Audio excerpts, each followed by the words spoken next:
우리 전우자우로 한번 인사하실까요? 함께 예배하니 참 좋습니다. 한번 축복하겠습니다. 함께 예배하니 참 좋습니다. 네, 잘 오셨어요. 오늘 우리에게 말씀을 전해주신 선교사님, 우리 NK빔 선교단체 NK빔의 대표이신 우리 허은영 선교사님이십니다. 오랫동안 또 필리핀, 아프리카 또 지역에서 선교를 하시고 또 국내에 들어와서 본부 사역을 또 하시다가 이제 NK빔이라는 또 부르심을 따라 선교단체를 설립하시고 이제 대표로 맡아 수고하고 계십니다. 우리 남편 되시는 우리 서승학 우리 선교사님 함께 오셨는데요. 우리 선교사님 한번 자리에 일어나 주시면 우리 박수로 환영하도록 하겠습니다. 네, 감사합니다. 이 시간 우리 선교사님 나오셔서 말씀 전해 주실 텐데요. 우리 또 이렇게 먼 길 와 주셔서 감사합니다. 환영합니다. 또 주실 말씀 기대합니다. 우리 또 하나님의 은혜를 기대하는 마음으로 우리 박수로 환영의 마음을 다 박수로 모시도록 하겠습니다.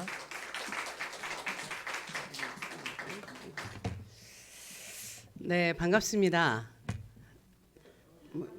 대답 안 하시는군요. 네, 우리 보배로운 예수교회를 제가 사진 속에서만 보고 또 지금은 독일에 선교사로 가 있는 우리 서지훈 공수정 선교사 통해서 청년 때부터 우리 헌 목사님 말씀을 제가 잘 전해 듣고 사진 속에서 이렇게 봤던 교회에 오늘 이렇게 함께 여러분들 얼굴 뵐 수 있고 또 여러분들과 여러분들 앞에서 하나님이 진짜 사랑하시는 하나님이 계획하시는 하나님의 뜻 안에 있는 종족을 소개하는 시간 허락하신 우리 하나님과 또 교회와 당회 앞에 감사를 드립니다. 수요일인데 이렇게 꽤 많이 나오셨네요. 목사님이 저한테 수요일 날 얼마 안 나오니까 주의로 오면 안 되냐고 그러셨는데, 두세 분 앉아 계실 줄 알았더니 깜짝 놀랐어요. 이렇게 수요일 날도 이렇게 풀 찬양 워십팀이 서서 찬양을 드려서 너무 깜짝 놀랐습니다. 오늘 이 밤 여러분과 제 삶에 역사하신 그 주님 만나고 돌아가시는 밤 되기를 축복합니다. 네, 고맙습니다. 제가 이거를 이제 이렇게 돌아갔어요. 오케이.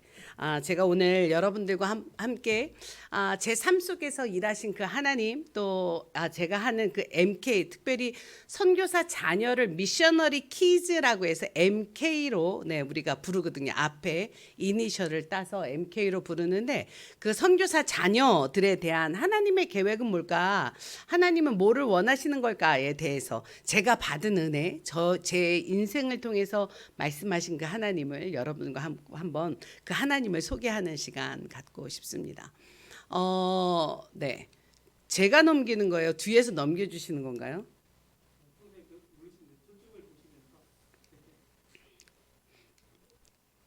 참 믿음이 없는 건지 짧은 건지 이게 잘. 저희 가족은 특별히 저 개인으로는 너 인생의 키워드가 뭐예요? 이렇게 만약에 물으신다면 저는 엄마다. 나는 엄마다. 라는 겁니다. 여기 엄마에게서 태어났다 하는 분 손들어. 엄마에게 태어났다. 안 되시면 좀 이상해지시는 거예요. 엄마에게서 땡큐 고맙습니다. 확실히 젊은 교회 맞네. 다 손 드셨죠?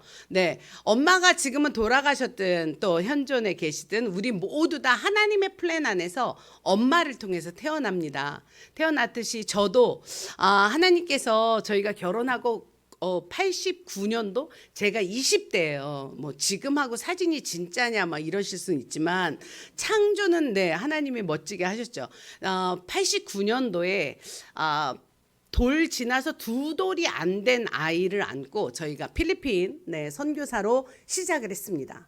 그리고 6년이 지나서 95년도에 다시 철수를 하고 제가 한 필리핀에 만 6년을 살다 보니까 약간 이런 거 있잖아요. 제가 어떤 정도는 제가 서울 여자예요. 지금은 전라도에 살고 있어서 말할 때 전라도 사투리가 나올 수 있어요. 하지만 저는 오리지널 서울 여자입니다. 제가 어느 정도로 서울 여자냐면 서울 외에는 사람 안 사는 줄 알았어요. 서울에만 사람이 사는 줄 알았어요. 그럴 정도로. 근데 이제 필리핀 선교사로 나가서 한 6년 있다 보니까 약간의 자신감이라 그럴까?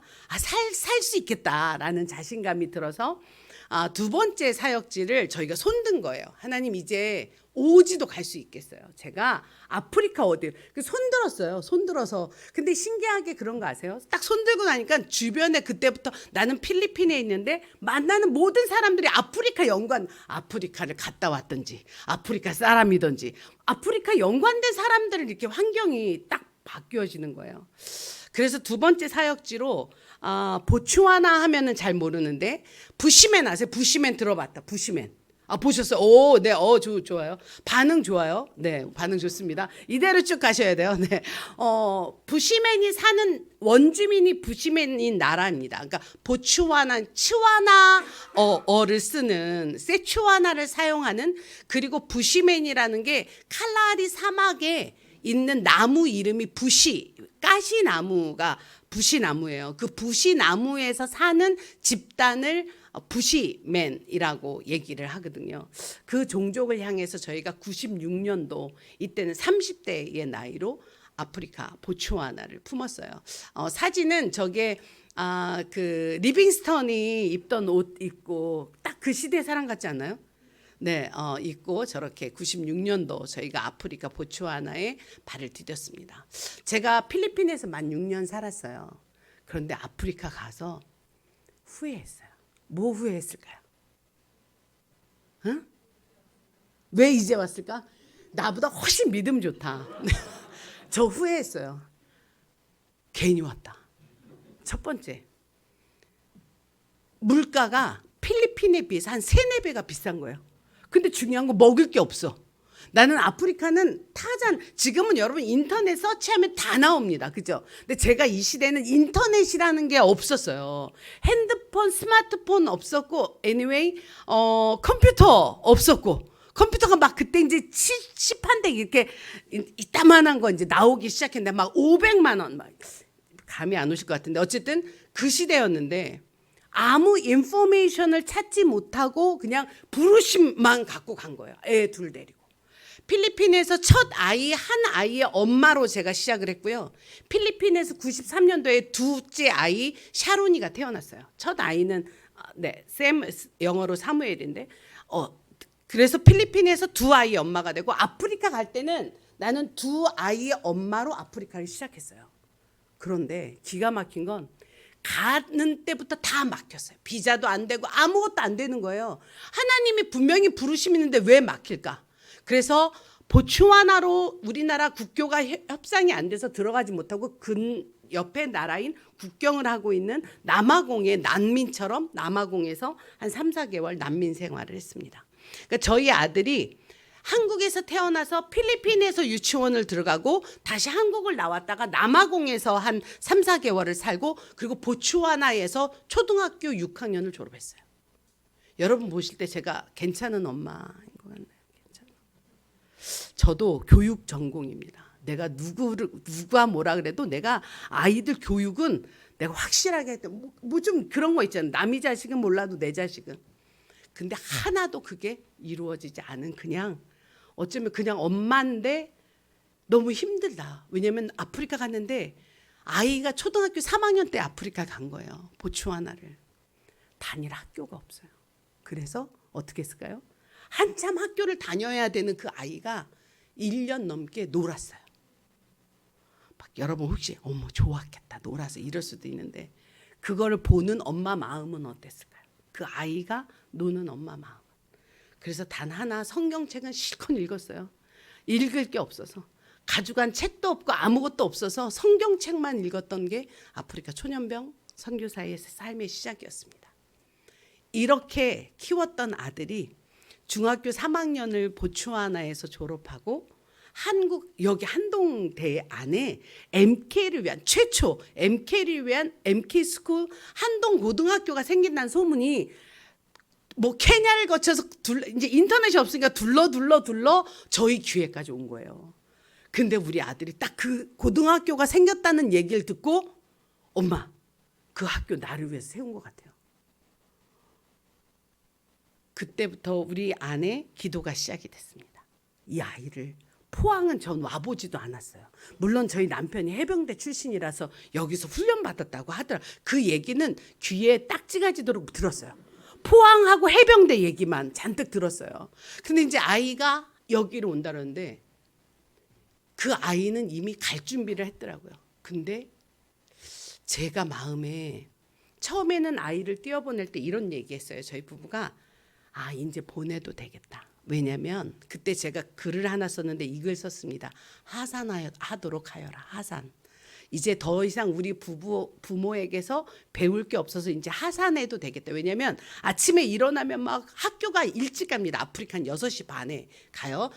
그 대신 12시면 끝나요. 뜨거울 때는 학교에 없으니까 이제 시원할 때만 학교를 가는 거예요. 일찍 가는데 그 일찍 가기 전에 일어나서 큐티하고 기도하고 자기 관리가 되게 철저한 아이였어요. 물론 저는 지금도 그렇다고 생각해요.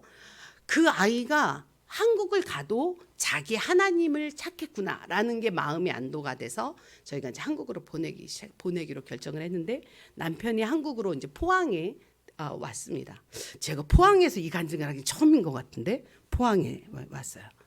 근데 제가 어린 샤론이랑 딸하고 이제 아프리카에 있으면서 많이 울었어요. 왜 울었을까요? 하나님, 제가요 엄마잖아요. 엄마인데 지금은 우리 아이 아직 어린데 이제 고3 졸업하고 고등학교 중3 졸업하고 고등학교 가는 아이인데 하나님 이 아이가 떠났어요. 나는 그 포항 학교가 어떤 데인지 한 번도 난 가보지도 않았어요. 누가 이 아이를 밥해 줄지도 몰라요. 하나님 제가 그때는 한 선교사 10년 차 정도 됐은 거예요. 내가 이건 뭐죠? 선교사는 뭔가요? 뭐 이런 정체성 때문에 하나님 엄마는 뭐 하는 건가요? 때문에 되게 마음 아팠던 시절이 바로 그때였습니다. 근데 그때 뭐 긴 간증이 있는데 제가 우리 아프리카도 여러분들 어느 선교 가보셨으면 아프리카도 이렇게 시장에 가면 give me money, give me money, give me coin 이런 아이 스트리트 칠드런들이 있어요. 늘 아프리카가 전 세계적으로 에이즈 감염률 2위를 늘 다투는 나라라 스킨십을 안 합니다. 스킨십에서 이 피 혈액이나 뭐 이런 감염이 있을 수 있어. 근데 그날도 저희 딸하고 내가 시장을 갔는데 김미만이 하는 아이들이 많이 있었어요. 늘 준비해서 이렇게 코인을 줍니다. 근데 그날은 제가 질문했어요. 이 코인으로 뭐 하고 싶어 얘들아? 물론 세초 하나로 했죠. 그랬더니 그 친구들이 닭다리를 사 먹겠대요. 어디를 막론하고 닭을 다 좋아합니다. 그런데 코인 하나로 닭다리를 먹을 수 있는 그런 곳이 아니에요. 그냥 사탕 하나. 그러면서 제가 말을 걸기 시작했어요. 근데 그 아이들이 한 900km, 1000km 칼라리 사막 한가운데서 먹을 거를 찾아서 거기까지 걸어온 아이들, 뭐 친척을 찾아온 아이들, 여러 스토리들이 그 아이들 안에 있었습니다. 제 마음에 오늘 큐티한 것도 그렇고 이들에게 내가 먹을 걸 좀 나눔을 해야 되겠다는 마음을 가지고 그날 집으로 돌아오는 길에 제 마음에 하나님이 은영아 너 요즘 왜 이렇게 울었어? 이 질문을 하셨어요. 제가 운전을 하면서 하나님 아시잖아요. 우리 아들 보고 싶어서 내가 울었잖아요. 근데 그때 나도 날마다 운단다.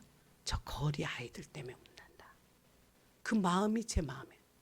제가 더 이상 운전을 못하고 갓길에 차를 세우고 펑펑 울었습니다. 왜냐하면 하나님이 길거리 아이들 때문에 우신다는 그 마음이 확 제 마음에 왔어요. 왜냐하면 저도 제 하나밖에 없는 아들을 한동에 보내고 나는 그 학교 알지도 못하는데 그냥 내가 선교사기 때문에 나는 아프리카를 지키고 있는 거예요. 내가 선교사로 보츠와나에 선교사로 파송받았기 때문에 나는 그곳을 떠날 수가 없는 상황인 거예요. 내가 기도 속에 날마다 그 아들을 하나님 앞에 올려드리는 것밖에 할 수 없었어요. 그런데 하나님의 울음이 그 눈물이 제 가슴에 공감됐어요.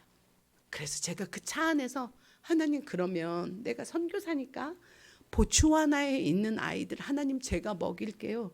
하나님이 우리 아이 먹여주세요.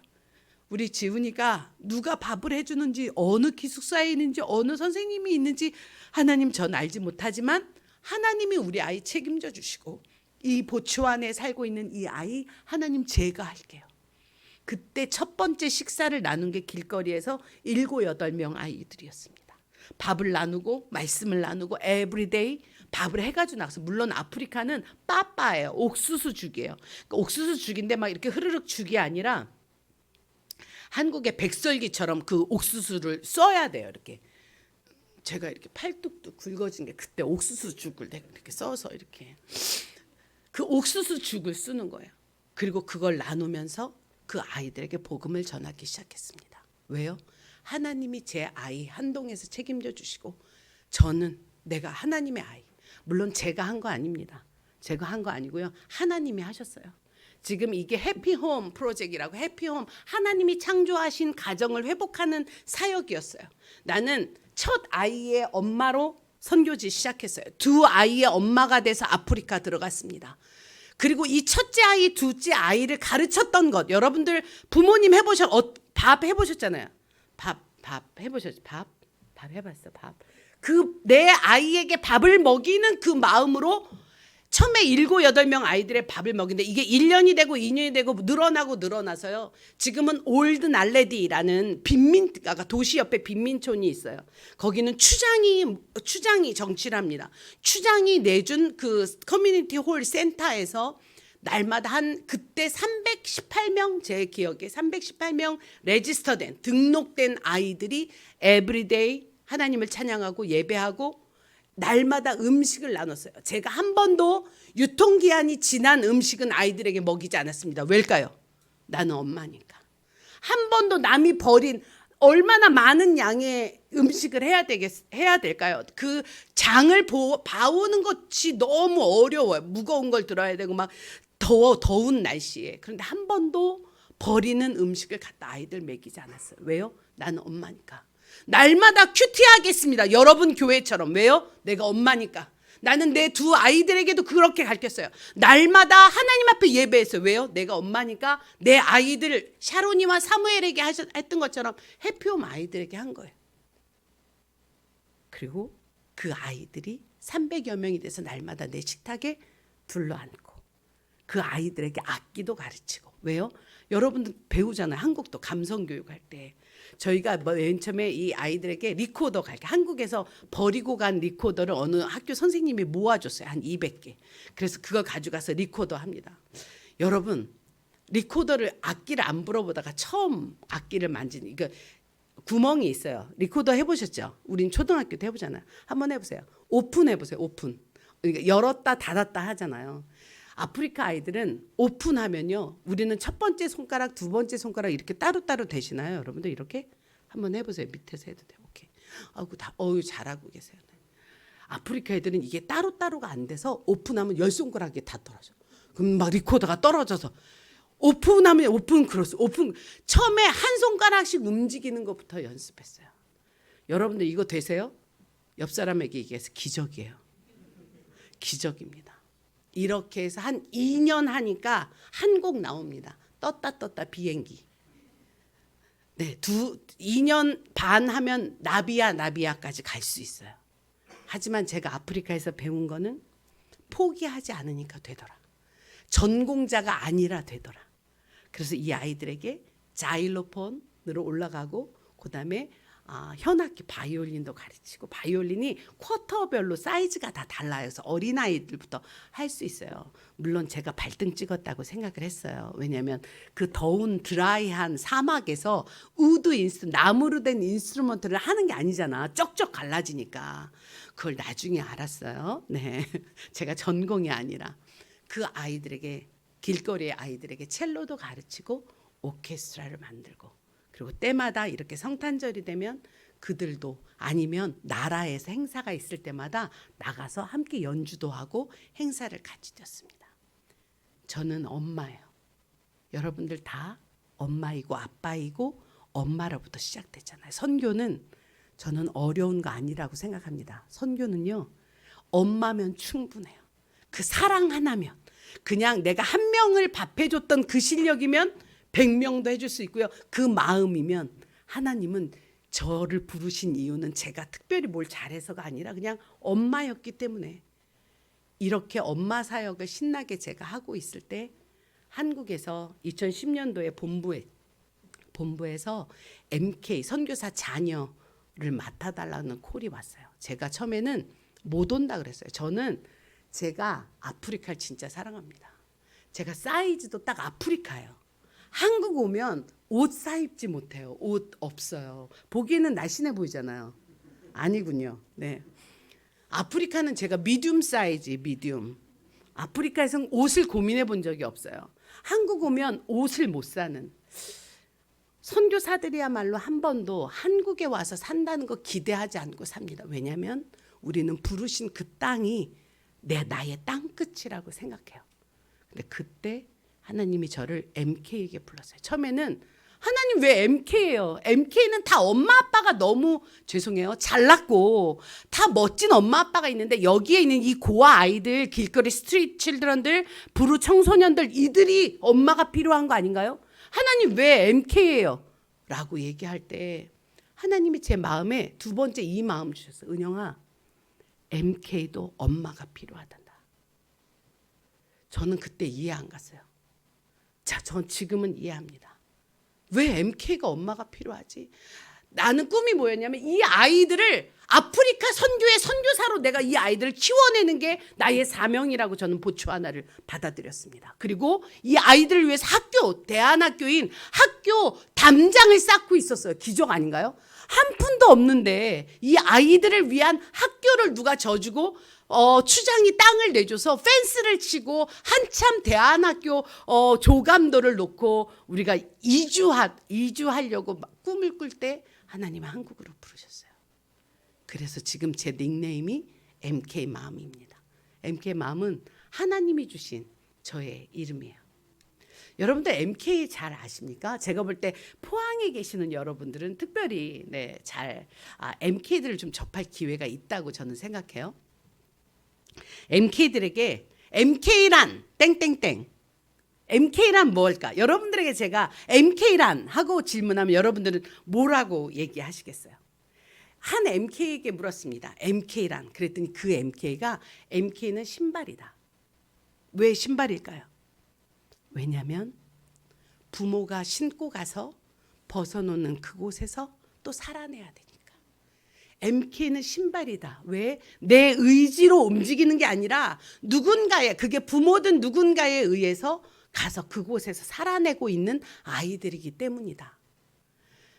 MK의 특성을 얘기할 때 우리가 이걸 얘기합니다. 이동성. MK는 저 역시도 초등학교 6년을 4개국을 돌아서 우리 아들이 초등학교를 마쳤어요. 여러분 볼 때 제가 훌륭한 엄마예요? 전혀 안정을 주지 못했던, 교육 환경을 주지 못한 엄마 중에 하나입니다. 저는 엄마 하면 전 진짜 자신이 없어요. MK들이 적게는 12년이잖아요. 고등학교까지 12년 동안 10개국을 옮겨 다니는 MK들도 있어요. 비자 환경 때문에 선교사들이 계속 옮겨 다니는 거죠. 나라가 바뀌지 않아도 도시에서 도시로 계속 이동해야만 하는 사역의 특성도 있습니다. 저 역시도 초년병 시절에 많이 옮겨 다녔어요. 초년병 시절에. 그래서 제게 두 아이가 있는데 첫 아이를 생각하면 하나님 앞에 눈물부터 나요. 지금도. 왜냐하면 초년병 시절에 초년병 선교사의 그 어려운 애환들을 우리 아이는 다 보고 자랐거든요. 그리고 그 수혜를 고스란히 받았던 게 바로 선교사 자녀들이기 때문입니다. 이 아이는 만 1살 지나서 2살 때 선교지에 나갔습니다. 그리고 여러 나라를 거쳤어요. 그리고 자기의 꿈을 찾아서 고국에 오기도 하고 다시 대학에 갔다가 한국 대학에 맞지 않아서 포기하고 정말 하나님의 부르심 따라서 미국에 있는 대학으로 가기도 했습니다. 선교지에서 자란 이 아이가 성인이 되고 한국의 군대를 마친 다음에 그다음에 자기 자신이 자기 같은 청소년들 교육을 시키겠다고 교사가 됐어요. 그런데 한국의 교육 환경, 국제학교의 교육 환경이 그렇게 만만하지 않았습니다. 우리의 꿈을 펼칠 수 있고 정직한 교육을 할 수 있는 환경이 되지 않았어요. 그래서 그 아이가 1살 때 나간 이 아이가 결심합니다. 나는 내 종족에게로 돌아가야 되겠구나. 그래서 선교사로 결혼하고 자녀를 낳은 다음에 선교사로 가기로 결정합니다. 그게 바로 여러분들이 파송해 주신 우리 서지훈 선교사 이야기예요. 나는 지훈 선교사에게 미안한 마음만 많은 엄마입니다. 그리고 올해 지훈 선교사가 찾아와서 제가 선교사 나가야 되겠어요 할 때 우리 부부야 저는 첫 대답이 야 할렐루야다.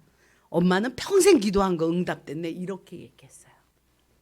저는 그렇게 기도했습니다. 선교사보다 더 가치 있는 건 없다. 우리가 어차피 80년, 100년 우리들의 인생이 이 땅에 살다가 하나님 앞에 갈 텐데 어떤 게 가장 가치가 있을까? 무엇을 따라가는 게 가치 있는 삶일까? 엄마는 자부해. 난 다시 태어나도 나는 선교사 될 거야.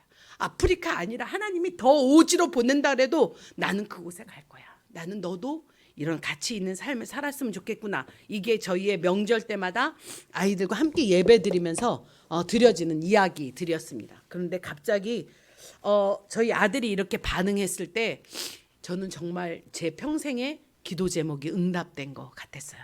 그리고 예상하지 못한 복을 누린 겁니다. 저희 아들이 한 까닭 까탈스럽다 이런 말 해도 되나? 뭐 후원 파송교회 와갖고 또 이제 아들을 디스하고 가면 안 되는데 한 번도 자기 속내를 비추지 않았어요. 그런데 이제 교육 선교사가 되겠다고 학교와 컨택하고 나서 얘기할 때 하나님이 이 아이를 준비하셨구나. 특별히 아내 되는 공수정 선교사는 먼저 교사된 사람이거든요. 딱 맞는 그림인 거예요. 이 두 부부가 교육 선교사가 된다는 거. 근데 아십니까? 한국에서는 교육 선교사 파송은 안 해줍니다. 여러분 아세요? 한국 교회가 좋아하는 선교사가 상이 있습니다. 어떤 선교사인 줄 아세요? 목사여야 되고요. 한국 교회는 교회 개척을 하는 선교사를 우대합니다. 한국 교회는 건물을 잘 짓는 선교사를 우대합니다. 꼭 필요한 사역이죠. 그런데 전문인 선교사가 지금 많아지고 있지만 그 전문인 선교사를 파송해서 나가는데 파송하겠다는 교회는 없습니다. 아직은요. 신기하죠.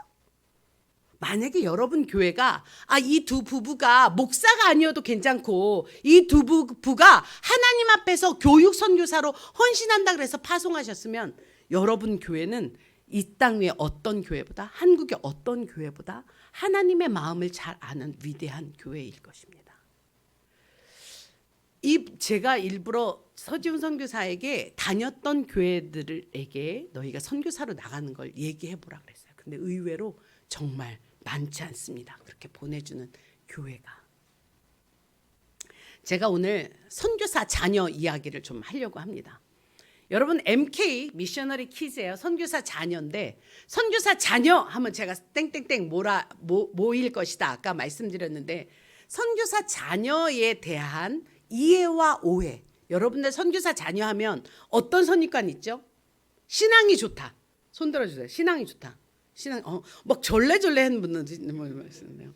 네, 막 그 정도로 막 바닥은 아닙니다. 애들. 오케이. 신앙이 좋다. 아니면 믿음이 있다. 믿음. 아니 믿음 없다고 생각했어요. 제가 지금 진짜 믿음이 있다. 오케이. 선교사 자녀들을 뭐 더 이상 뭐 그다음에 제가 여기에 사진에 막 슈퍼 파워 막 원더우먼 사람들이 볼 때 선교사나 선교사 자녀를 생각할 때 믿음도 좋고 신앙도 좋고 그럴 것이라고 생각합니다. 맞습니다. 부모에게서 배운 믿음과 신앙이 있습니다. 그렇지만 중요한 게 있어요. 여러분 뭔지 아십니까? 늘 우리 MK들은요. 복음의 사각지대에 있었어요. 한국에서 단기팀이 와도 현지인들을 위해서 오지 우리 MK 선교사 자녀들을 위해서는 오지 않습니다. 그리고 그들도 같이 봉사하고 통역하고 같이 그 사역을 감당하지 한 번도 케어를 받아 한 번도라고 하면 안 되고 자기를 오롯이 생각해주고 케어해주러 팀이 오거나 그렇게 받아본 경험들이 적습니다. 그리고 한국교회 오면 얘네들은 믿음이 이 정도 있을 것이다라는 그 기대감에 모든 성도들이 아이고 네가 어느 선교사님 딸이구나 이러면 그때부터 MK들은 부담 100. 왜냐하면 내가 잘못하면 우리 엄마 아빠 욕먹인다라는 것 때문에. 인사도 보통 안녕하세요 할 건 막 교회 오면 안녕하세요 이렇게 해야 되잖아요. 이걸 우리가 가면이라고 얘기합니다. 누구보다도 가면을 많이 쓰는 아이들이 MK들이에요. MK들이 신앙이 어떠냐고요? 여러분 가정에 있는 여러분 자녀만큼 됩니다. 이 아이들도 벼랑 끝에 서 있는 아이들도 있고 바닥에 이제 신앙을 시작하는 아이들도 있고 믿음이 없는 아이도 있고 죄송하지만 구원의 확신이 없는 친구들도 있어요. 그렇지 않겠어요? 그렇지 않나요? 한국에 있는 목사님 자녀들도 마찬가지입니다. 그거는. 근데 교인들이 바라보는 그 시선이 부담스러워서 있는 척, 그런 척 하는 걸 잘하는 종족이 바로 MK 종족입니다. 저는 MK 캠프를 하러 많이 다니는데 MK 캠프 할 때 첫 번째 짚는 것 두 가지 기둥이 있는데, 하나는 MK 정체성 중에 신앙이 있는가? 너 진짜 예수님 믿니? 진짜 하나님이 계시다고 믿어부터 시작합니다. 시작해요. 네. 자, 이렇게 이 MK들은요, 여러 개의 문화를 한꺼번에 갖고 있어요. 부모 문화, 한국 문화겠죠. 기독교 모든 MK들은 기독교 문화 속에 있습니다. 선교지는 전 세계 172개국에 한국 선교사들이 나가 있어요. 그리고 같은 나라에 있다 하더라도 이 아이가 어느 학교를 다니느냐에 따라서 현지인 학교냐, 국제학교냐, 사립학교냐 이런 거에 따라서 다 문화가 다릅니다. 그래서 이 아이들은 MK를요, 제일 위험한 게 이런 거예요. 한국인으로 보시면 위험합니다. MK는 다중 문화를 다 갖고 있어요. 남미에서 자랐던 아이들은 남미 문화, 현지 문화가 있고요. 아프리카에서 자란 아이들은 아프리카들 문화 있죠. 왜냐하면 그 아이들이 어떤 애는 거기서 태어나기도 하고 거의 15년, 16년을 현지에서 생활했거든요. 그러니까 한국의 문화는 집 안에 들어왔을 때 엄마 아빠랑 누리는 문화가 한국 문화가 다고요. 물론 뭐 유튜브나 드라마 같은 거 봤을 때 한국 문화가 있기도 하지만 문 밖에 나가면 뭐든지 로컬 문화잖아요. 현지인 문화. 라고 생각하시면 됩니다. 그래서 여기 저쪽에 보면 웨스턴 문화 붙어 있는데, 그러니까는 영어를 사용하는 학교에 다니는 아이들은 서구화되어 있는 마인드가 훨씬 크단 말이에요. 그리고 두 번째 그림에는 로컬 학교를 다녔어요. 그냥 현지인 학교를, 친구도 현지인 친구가 많아요. 현지인 말도 잘해요. 그럼 로컬 문화가 큰 거죠. 그 대신 한국 문화가 작아집니다. 그 마지막에는 코리안 문화가 커요. 이 아이들은 어떤 걸까요? 늦게 나간 선교사님들. 예를 들어서 아이가 중학교 때 나갔어요. 그러니까 저희 아이처럼 현지에서 태어나고 1살 때 나간 아이들은 현지가 훨씬 로컬이 커지는 게 기본입니다. 그런데 한국의 문화가 큰 거는 홈스쿨링을 했거나 중학교 때, 요즘 막 40 넘어서 나가시는 분들 많거든요. 그럴 때 나갈 때는 한국 문화가 이미 언어가 퍼펙트하게 코리안 문화가 됐기 때문에 이 아이들은 로컬 문화가 큰 거죠. 이해되시나요? 이게 MK 문화입니다. 그래서 백인 백색이에요. 100명의 MK가 있으면 모두 100명의 아이들의 스토리가 다 다르고 문화가, 한국 문화가 자리 잡는 문화가 다 달라요. 그래서 여러분들이 대하실 때, 혹시 뭐 한동이나 대하실 때 얘가 코리안이구나 하고 대하면 실망하실 수 있어요. 그런데 이렇게 제가 오늘 이거 보여드린 이유는 얘는 MK니까 다양한 문화가 이 아이에게 있구나. 그러면 100점. 그러면 그 친구도 훨씬 더 마음 편하게 여러분들과 대화할 수 있겠습니다. 제가 MK를 종족으로 보는 건요, 그 MK들끼리 만나잖아요. 그러면 묻지도 않고 따지지도 않고 그냥 친구가 됩니다. MK라는 것 때문에 묻지 않아요. 너 어느 나라야? 너 MK야? 자기네끼리는 아는 거예요. 그래서 MK를 종족으로 봅니다. 또 중요한 건 MK들이 구원받지 못하고 아직 복음에 확신 없는 MK들이 많이 있습니다. 그래서 제가 감히 미전도 종족이다. MK 사역이 진짜 중요하구나. 왜 하나님이 저 아프리카에서 잘 나갔거든요. 잘 나가는 저를 왜 MK 마음이 필요해라고 하고 이 자리에 부르신지를 제가 깨닫는 그런 시간이었습니다. 그래서 선교지 문화가 거부되기도 하고요. 부모 문화, 한국 문화가 맞지 않는 아이들이 많이 있습니다. 저희 아이들도 한국에 와서 적응하는데 더 힘들었어요. 아프리카 적응보다. 그리고 문화적 분열, 여러 문화가 다양하게 있는 걸 그걸 혼합하지 못하는 경우가 있어요. 그래서 MK가 건강하려면 문화를 통합하는 것, 이게 굉장히 MK 사역에 중요합니다. 지금 한국 선교 40년 지나고 있습니다. 지금은 어린 MK 전 세계 22,000명의 선교사와 2만 명의 MK들이 나가 있다고 저희가 통계를 잡고 있는데요. MK들이 옛날에는 어린아이가 많았다면 지금은 청장년이 55.5%가 청년과 장년층입니다. 청년과 장년층, 그러니까는 유치원 아이를 케어하는 것보다는 지금은 타켓피플을 청년 장년층으로 잡고 이 아이들을 복음화하고 그다음에 이 아이들이 가장 잘할 수 있는 것을 브리징 해주는 것 굉장히 중요합니다.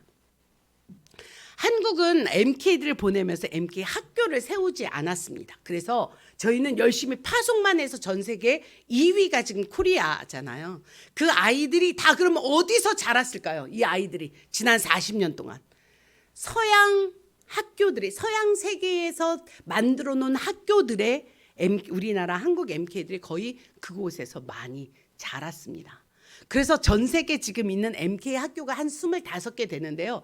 이 학교들이 제발 우리들에게 교사를 파송해 주세요. 왜 한국인은 교사로 오지 않아요? 교사를 파송해 주세요. 왜냐하면 각 학교에 코리안 MK가 50%가 넘는 학교가 많습니다.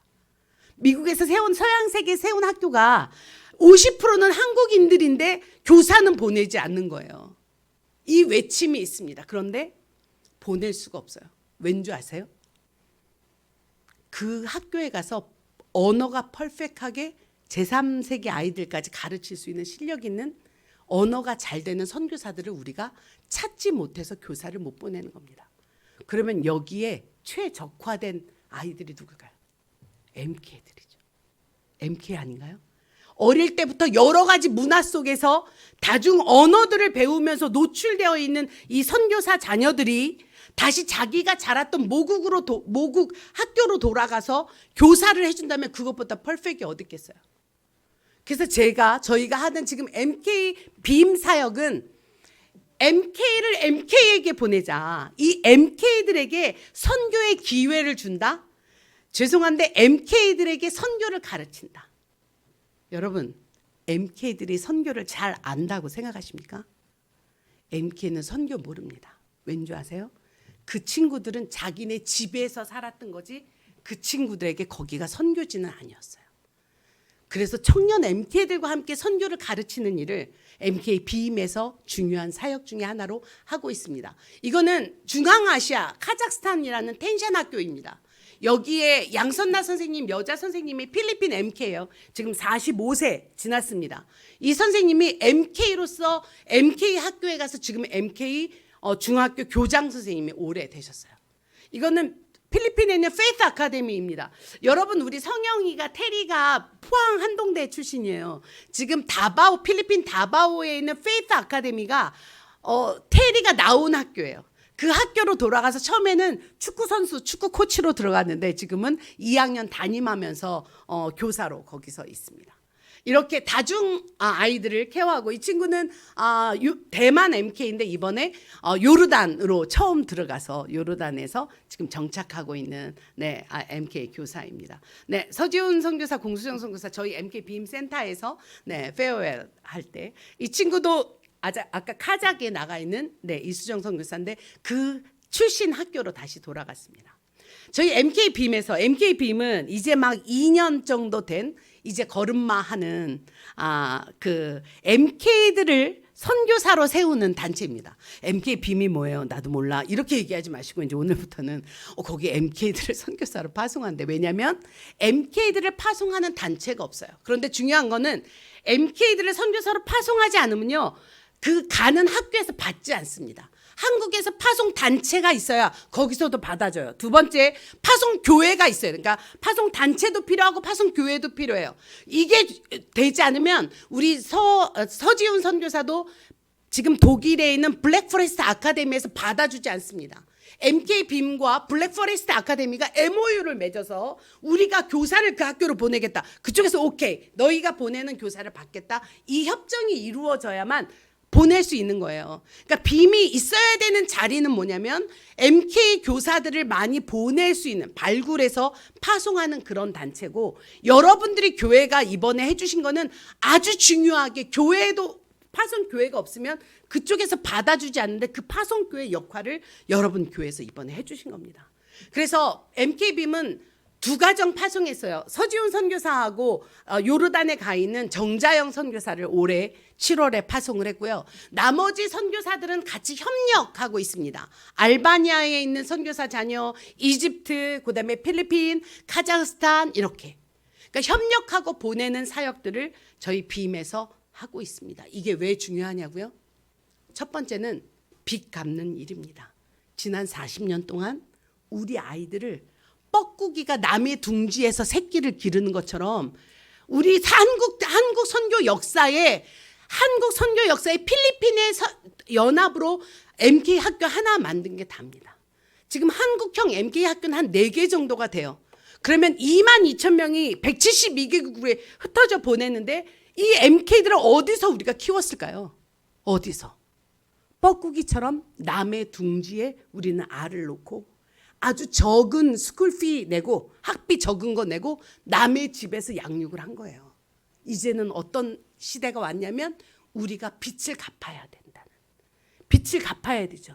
교사 선교사를 보내는 거는 첫 번째 빚 갚는 일입니다. 빚 갚는 일이에요. 두 번째는 서지훈 선교사가 이런 얘기했어요. 너가 MK 학교로 가려고 하는 그 이유는 뭔 것 같니? 제가 질문했을 때 서지훈 선교사가 울면서 그 얘기했어요. 엄마, 내가 내 종족에게 돌아가는 것 같아요. 내가 아프리카에서 학교 다닐 때 힘들었잖아요. 내가 MK로서 내가 어느 땅이 내 집인지 알지 못하고 내가 방황했었잖아요. 내가 힘들게 자랐잖아요. 내가 지금 독일에 있는 그 아이들에게 내 종족에게 돌아가서 지금 그 방황의 시기를 거치고 있는 그 아이들에게 내가 선배로서 그 아이들을 가이드해 줄 수 있을 것 같아요. 이게 두 번째 이유입니다. MK를 잘 이해하는 건 저도 아니에요. 엄마, 부모도 아니라고요. 여러분도 아닙니다. MK를 잘 이해할 수 있는 건 MK겠죠. 그 MK를 도울 수 있도록 MK 학교로 보내는 것, 이거 굉장히 중요한 사역이라고 생각합니다. 세 번째 있어요. 이 한 학교에 여러분들 보시면 학생 수가 221명인데 요르단에는 지금 20개 나라에서 와 있대요. 서지훈 선교사가 가 있는 학교는 65개국에서 와 있대요. 그럼 우리가 서지훈 선교사, 공수정 선교사를 보내면 이 두 분이 코리안만 케어하는 게 아니라 65나라에서 모인 디아스포라들을 케어하는 거라고요. 이해되십니까? 이 학교의 아이들이 몇 년 동안 3, 4년 동안 머물다가 다시 자기네 나라로 돌아갈 거잖아요. 뭐를 가지고요? 하나님의 사랑을 가지고, 복음을 가지고 그 땅으로 돌아갈 거잖아요. 그러니까 우리는 그 학교에 있는 아이들을 복음화시키면 언젠가는 그 65개국 전체에 복음을 나누는 역사가 이 학교에 있습니다. 그래서 교육은 이렇게 중요하더라고요. 사람의 인생을 바꿀 뿐 아니라 한 나라를 바꿀 수 있는 굉장한 위대한 힘이 있습니다. 거기에 하나님의 복음은 말이죠. 이 일이 MK 빈과 여러분 교회에서 교사를 파송한 이유입니다. 저는 한국의 많은 교회들이 이 사역에 동참해 줄 걸 간절히 원해요. 왜냐하면 너무 중요하고 너무 성경적이기 때문에. 지금은 빔은 그냥 걸음만 하고 있습니다. 하지만 하나님이 해가실 거라는 확신이 듭니다.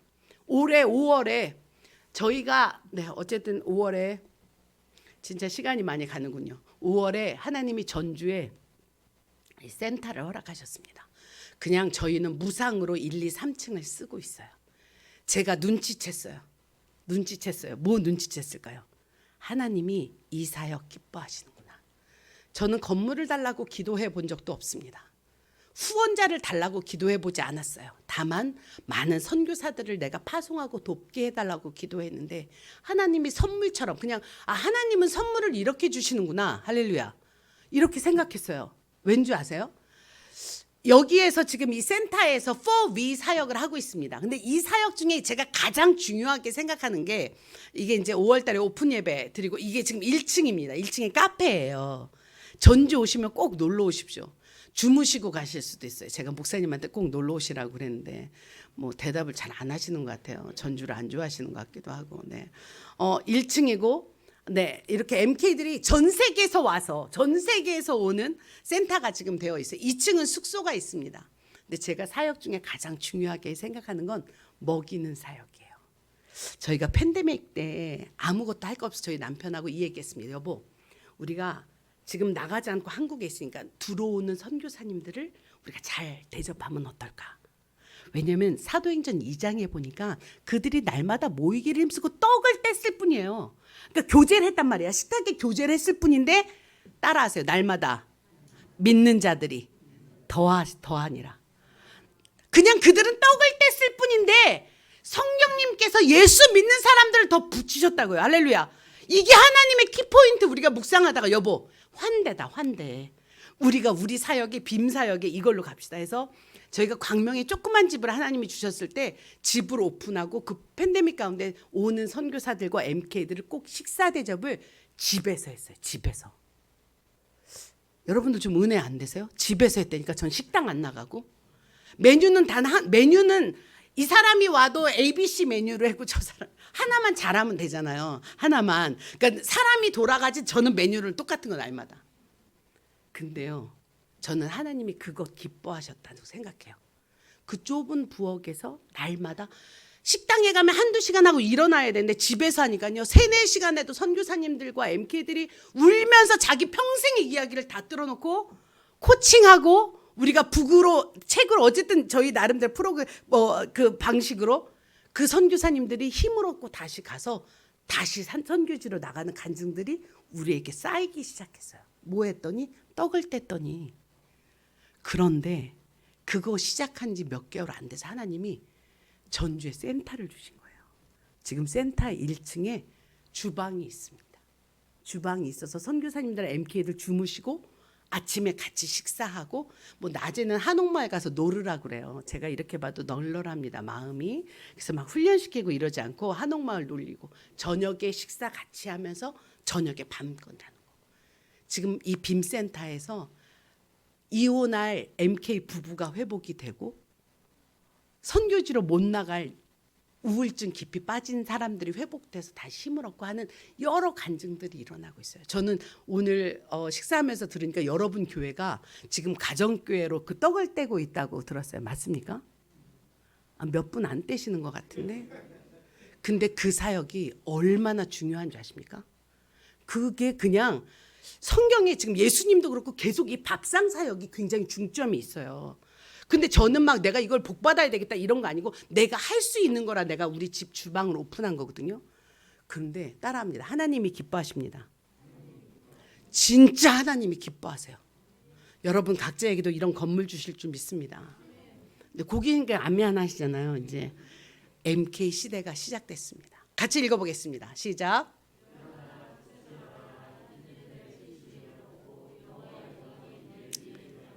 모든 MK들이 일어나서 이제 MK 시대의 시작을 선포하는 성경 구절입니다. 오늘 이 말씀이 여러분 교회에도 임할 줄 믿습니다. 여러분 일어나셔서 이제 빛을 발하고 여러분이 사는 모든 반경 위에 예수 그리스도의 빛이 비춰지기를 소망합니다. 왜냐면요. 안 넘어가는데. 오케이. 제가 MK 캠프 올해 MK 캠프만 올 여름 3개월 동안 6번 했습니다. 그런데 한국에서만 한 건 아니고요. 튀르키예라고 하는 터키를 2번이나 가서 중동 지역 캠프 하고요. 그다음에 터키 지역 캠프 했습니다. 이렇게 MK 청년들과 MK를 살리는 MK를 찾아가는 캠프를 각 나라에서 하고 있습니다. 이게 한국에 다음 주 화요일 날 아프리카 갑니다. 제가 사역했던 보츠와나랑 남아공 그리고 케이프타운에 있는 학교 해서 한 거의 18일 동안 18박 며칠 동안 우리가 이제 MK를 찾아가는 캠프를 합니다. 왜요? 현장에 있는 MK들에게 일어나라 빛을 발하라 그들에게 소망을 주러 갑니다. 소망 없는 그 땅에 살아내는 MK들에게 하나님의 복음 전하러 3박 4일의 캠프지만 3박 4일 제가 캠프를 좋아하는 게 3박 4일이면 한 아이의 인생이 바뀌기 충분한 시간이기 때문입니다. 여러분 함께 기도해 주시기 바랍니다. 이 팀들과 함께 가요. 이제 MK 시대가 시작됐다는 건 청년 MK들이 일어나서 이제 후배 MK들을 도우러 학교로 캠프장으로 가기 시작했다는 겁니다. 제가 지난달에 합동측 지금 여러 단체에서 이제 그 선교사 내보내기 전에 훈련하는데 제가 MK 이슈 강의를 하러 여러 단체 한 6개 단체 다니고 있습니다. 제가 합동측에 10가정이 모인 훈련을 지난달 했어요. 그런데 여러분 아십니까? 10가정 중에 4가정이 MK 가정이었어요. 할렐루야. 이제 MK들이 아까 목사님하고 식사하면서 얘기했는데 서구 단체들은 MK가 대를 이어서 선교사 자녀가 선교사 되는 게 15%에서 30%까지 있습니다. 근데 한국은요. 정말 없어요. 조사해봤더니 0.5% 정도밖에 나오지 않았어요. 그런데 저는 확신합니다. 이제부터 MK 사역, MK 시대가 시작됐구나. 왜요? 어디보다 가장 이 친구들이 MK들이 잘 어울리는 데가 있다면 그게 선교지더라고요. 어느 선교 사역이든 그들이 가서 반짝반짝 그들의 삶이 빛날 수 있는 곳이 선교지였어요. 그래서 MK들에게 선교를 가르치고 MK들을 선교로 나갈 수 있도록 돕는 그 단체가 시작하게 된 겁니다. 여러분들이 잘 아는 언더우드가 그 말을 여기 그 시를 썼는데 이 말을 했어요. 조선 사람들의 마음이 보이지 않습니다. 조선 사람들은요, 그들의 고집과 그 눌러쓴 하얀 옷 안에 모든 마음을 꽁꽁 메고 있어서 그들이 어떤 생각을 하는지 보이지 않습니다. 하지만 하나님, 주님이 보내셨기에 내가 여기 지금 조선 땅에 있습니다. 나는 이 일을 하나님이 하실 줄 압니다 하는 것 고백을 처음 1885년, 86년에 언더우드가 와서 보고한 시를 제가 오늘 담았습니다. 지금 4대째 언더우드가 이 조선 땅에 뿔을 내고 4대째 이 땅을 위해서 지금도 선교하고 있습니다. 저는 우리 한국이 선교 제2의 나라로 전 세계 22,000명의 선교를 보낼 수 있었던 거는 바로 여러분 같은 교회의 후원이 있었기 때문이라고 생각합니다. 그런데 거기에 사각지대에 가려서 보이지 않는 이 MK 종족들, 죄송한데요, MK들이 다 행복하지 않습니다. 다 행복한 것만은 아닙니다. 그렇다고 다 불행한 것만은 아닙니다. 그런데 누군가 알아주고 격려해주는 사람들이 있을 때 이들이 더 힘을 낼 수 있는 종족 아닐까 생각합니다. 여러분, 언더우드가 고백한 것처럼 제가 좋아하는 그림책 중에 하나입니다. 이 화가가 화폭에 뭐를 그리고 있죠? 엄청난 말을 탄 징기스칸 같은 장군을 그리고 있어요. 하지만 화가의 눈에 비치는 모습은 뭐예요? 어린 아이가 장난감 말을 갖고 있는 모습뿐입니다. 어쩌면 여러분들이 보실 때 우리 MK들이 아직은 부족하고 아직은 믿음도 연약하고 한국 교회나 한국 이 교회 시스템에 잘 적응 못하고 연약한 면들이 많이 있는 이 어린아이 모습일지도 모릅니다.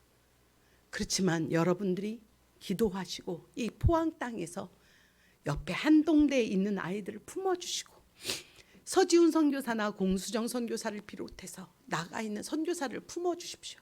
여러분들이 이 화가가 되어주십시오. 여러분들이 눈을 뜨고 꿈을 꾸는 사람이면 좋겠습니다. 여러분들의 믿음의 화폭 안에 더 멋있고 더 훌륭한 선교사들이 MK가 될 수 있도록 여러분들 같이 기도해 주십시오. 그래서 빔은 선교사 자녀인데 브리징하는 겁니다. MK와 MK를 연결하는 다리 역할을 하고 있고요. 그다음에 스쿨로 연결하고 사역자와 멘토를 찾아주고 MK들과 교회의 후원을 연결하는 일을 빔이 브리징 역할을 하고 있습니다. 그리고 이들이 나가서 힘있게 사역할 수 있도록 임파워링 해주는 게 우리 빔의 사역의 포커스입니다.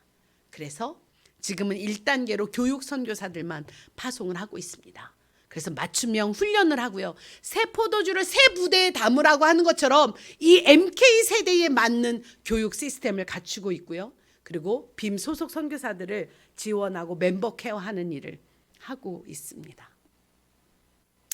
오늘 말씀으로 맞추려고 합니다. 오늘 엘리야 그 다음 세대 엘리사가 나와요. 엘리야보다 엘리사가 하나님의 갑절의 영감을 구했습니다. 그런데 정말로 엘리야보다 엘리사가 하나님의 갑절의 영감으로 하나님 앞에 멋지게 그 대를 이어서 사역하는 게 오늘 열왕기하의 여러분 본문입니다. 나는 여러분들의 가정에 있는 여러분들의 자녀가 여러분보다 훨씬 더 훌륭한 믿음의 사람들이 되기를 축복합니다. 부모보다 훨씬 더 강력한 믿음을 가지고 여러분 가정의 믿음의 대가 이어나가기를 소망합니다. 나는 모든 선교사 가정에서 자란 MK들이 그 부모보다 훨씬 더 믿음의 큰 분량을 가지고 살아나는 자녀들 되는 것이 제 마음의 소원입니다. 그러면요, 여러분들은 어떤 영적 유산을 준비하고 계십니까?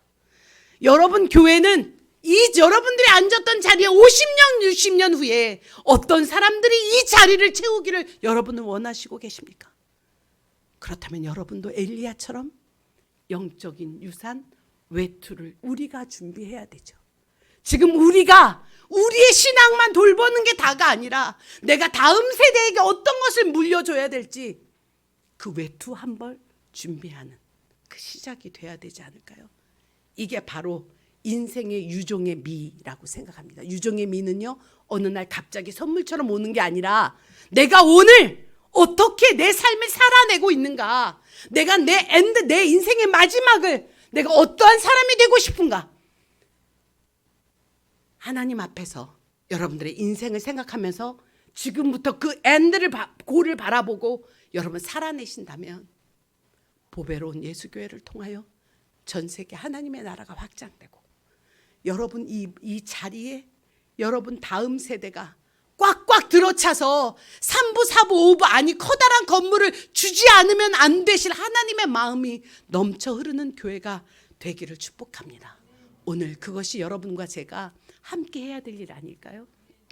한번 여기 그 감리교 창시자인 웨슬리 어머니가 이런 얘기를 했다고 합니다. 내게 만일 30명의 아들이 있다면 모두 다 선교사로 보내고 싶다. 선교사는 하나님 앞에서 복받은 사람들입니다. 우리는 세상의 물질을 쌓아놓지 않고 내일 일 염려하지 않습니다. 왜요? 하나님이 그렇게 저희 부부도 33년 동안 그렇게 역사하셨어요. 그냥 I don't know 내일 뭐 해야 될지 우리 하나님 잘 몰라요. 하나님이 아프리카를 보내실 때도 그랬고 한국으로 왔을 때도 그랬고 그 다음에 어떤 일이 일어날지 I don't know 알지 못해요. 내년에 어떤 일이 일어날지 우리 알지 못해요. 하지만 하나님이 책임지고 보내주셨어요. 믿으십니까? 여러분들의 삶도 그렇게 되길 축복합니다. 더 여러분 이 자리에 앉아 계신 우리 청년들이나 여러분들이 더 많은 선교사가 돼서 장단기로 나가고 하나님의 복음을 나를 위한 삶이 아니라 남을 위한 삶으로 헌신할 때 엘리야가 가졌던 믿음의 외투 그것 아닐까요? 그 믿음의 대가 여러분 교회를 통해서 계속 이어져 나가기를 소망합니다. 우리 한번 기도 제목입니다. 빔을 위해서 이렇게 기도해 주십시오. 첫 번째 같이 읽겠습니다. 시작. 우리 하나님을 만나고 경험하며 천국 시민의 정체성을 가지고 살아가게 하소서. MK빔이 청년 MK 선교 운동의 불씨가 되게 하소서. MK 교사 선교사들을 파송하여 든든히 세우는 사역을 잘 감당하게 하소서. 네, 여러분 교회뿐만 아니라 선교계에도 이렇게 믿음의 대가 이어가는 선교의 대가 이어가서 그들이 하나님 나라 주님 오실 때까지 이 사역 계속 감당하도록 우리 이 시간 주님의 이름 한번 부르고 우리 기도 제목 기억하면서 함께 통성으로 같이 기도하시겠습니다. 주여 아버지